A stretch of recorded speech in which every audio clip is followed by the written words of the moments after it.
Measures, metrics, and indicators are important tools for understanding and improving software development processes. Measures are quantitative assessments of specific attributes or characteristics.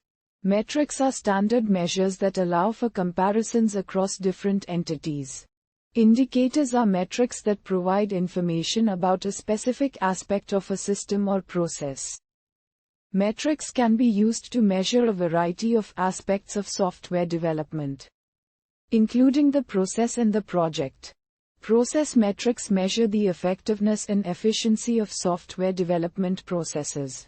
Project metrics measure the progress and success of software development projects. Software measurement is the process of collecting and analyzing data about software products and processes. It helps to improve software quality and productivity. Metrics of software quality measure the quality of software products. They include factors such as reliability, maintainability, and usability. Software reliability is the probability that a software product will perform its intended function without failure. It is measured using metrics such as mean time between failures, MTBF, and failure rate. Software estimation techniques are methods for estimating the effort, cost, and schedule of software development projects. They include techniques such as COCOMO and function point analysis. LOC, lines of code, is a simple measure of software size.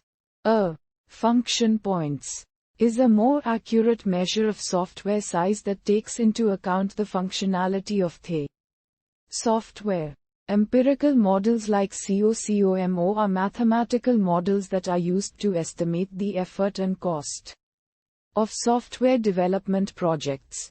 COCOMO is a widely used empirical model that takes into account factors such as project size, team experience, and development environment. Project tracking and scheduling is the process of monitoring and controlling the progress of software development projects. It includes techniques such as Gantt charts and PERT charts. Reverse engineering is the process of analyzing a software product to create a model or documentation of its design. It is used to understand the structure and functionality of existing software systems.